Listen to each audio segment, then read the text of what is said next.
अब योग दर्शन पर आइए। 192 सूत्र हैं योग दर्शन में, 4 पाद के अंतर्गत। अष्टांग योग, योग का अर्थ होता है समाधि। समाधि में हेतुभूत जो साधन है उनको भी योग कह दिया गया। यम, नियम, आसन, प्राणायाम, प्रत्याहार, धारणा, ध्यान, समाधि अष्टांग योग हैं।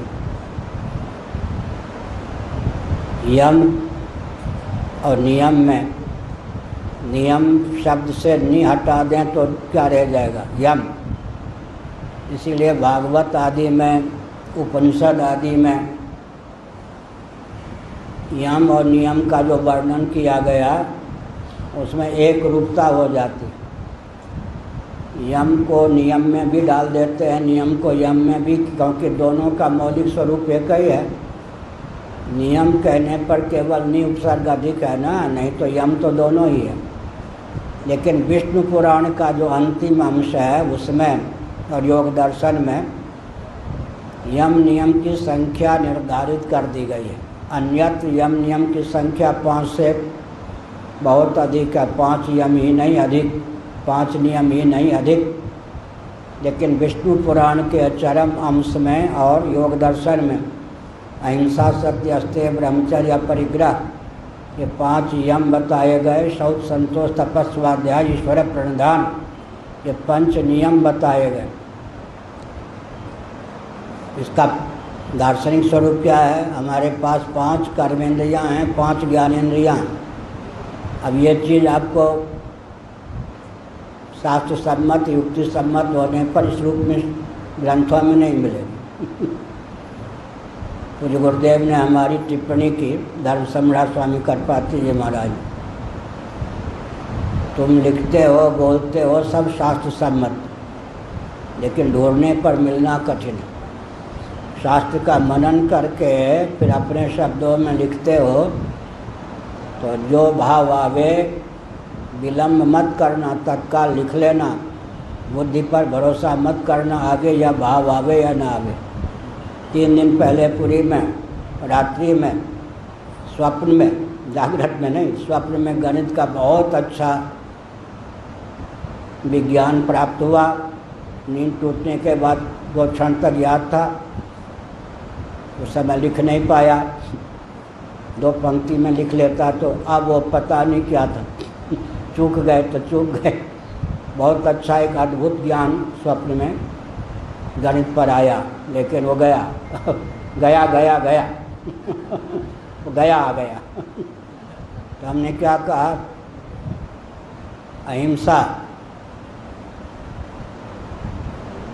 चलने में वो सावधानी चाहिए कि किसी की हिंसा न हो।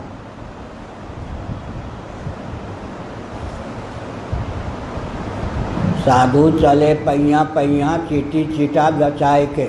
जड़ भरत आदि कैसे चलते थे? हाथी की तरह नहीं, रेलगाड़ी की तरह नहीं, कार की तरह नहीं। हमारे चलने से भी किसी प्राणी की जहाँ तक बन सके हत्या ना। तो हमने समय बचाने के लिए कहा 5 कर्मेंद्रियाँ हैं, एक एक कर्मेंद्रिय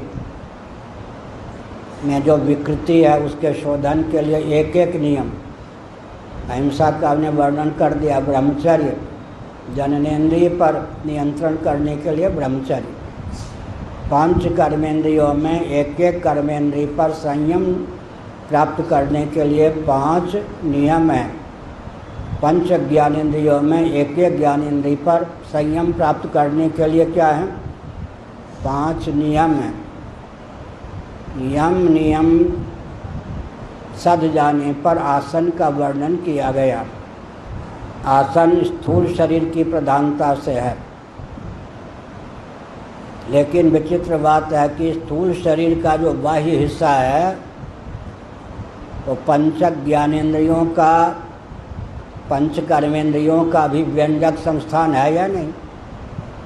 तस्माद् इंद्रियाणि यादो नियम्य भर्तर्षभा, गीता 2 अध्याय।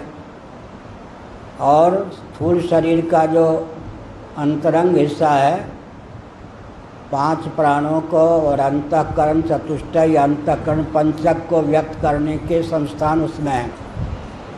स्थूल शरीर के द्वारा समग्र लिंग शरीर, आतिवाहिक शरीर या सूक्ष्म शरीर की अभिव्यक्ति होती है। तो योग दर्शन के आचार्य ने आसन के बाद यम नियम का वर्णन नहीं किया, यम नियम के बाद आसन का वर्णन किया। उनको मालूम था कि योग के नाम पर आगे बहुत दम्भी लोग होंगे। वो दम्भी क्या कहेंगे, आसन से उनका योग प्रारंभ होगा, यम नियम की अपेक्षा नहीं मानेंगे तो उनका योग व्यापार और व्यायाम कसरत होके रह जाएगा। वही हो रहा।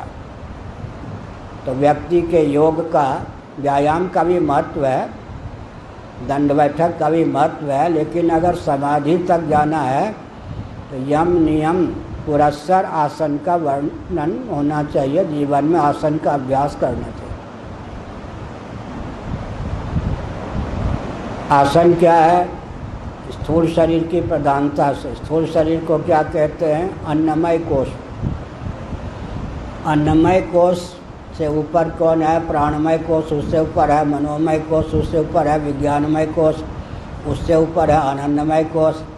उससे ऊपर है आत्मा। आत्मा तक पहुंचने के लिए ये जो अवरोधक हैं, इन्हीं का आलम्बन लेना आवश्यक है या नहीं? इनका आलम्बन लेने पर, इनका संयम करने पर, इनसे उठने की, क्या इनको पार करने की क्षमता प्राप्त होगी।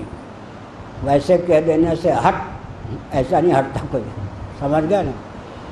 इसलिए अन्नमय कोश पर विजय प्राप्त करने के लिए, अन्नमय कोश से ऊपर जाने के लिए यम नियम सहित आसन का आलम्बन लेंगे तो यम नियम सहित आसन के बल पर अन्नमय कोश के अनात्मत्व का सुदृढ़ प्रायोगिक धरातल पर निश्चय हो सकेगा। अन्नमय कोश से असंगता की प्राप्ति हो सकेगी। प्राणमय कोश के शोधन के लिए क्या है? प्राणायाम। प्राण से ऊपर उठना चाहते हैं तो प्राण ही आपको वो बल और वेग देगा कि आप उससे ऊपर उठ सकें। जिससे ऊपर उठना चाहते हैं उसकी आराधना कीजिए। प्राइमरी कक्षा का मुंह देखा नहीं, उसके अध्यापक को कुछ गिनते नहीं, तो आप मिडिल में कैसे जाएंगे? मिडिल को पार करना चाहते हैं, हाई स्कूल या इंटर में जाना चाहते हैं तो मिडिल का आलम्बन लेना पड़ेगा। मिडिल के अध्यापक जी को सम्मान देना पड़ेगा, उनका अनुग्रह प्राप्त करना पड़ेगा। इसी प्रकार से जिसको पार करना चाहते हैं उसका आलम्बन लीजिए। नदी को पार करना चाहते हैं तो नौका के द्वारा, तैरने के द्वारा, सेतु के द्वारा आलम्बन तो नदी का लेना ही पड़ेगा। इसीलिए कहा प्राणायाम के द्वारा प्राणमय कोश पर, प्राण पर संयम प्राप्त होता है। प्रत्याहार और धारणा के द्वारा मनोमय कोश पर, मन पर संयम प्राप्त होता है।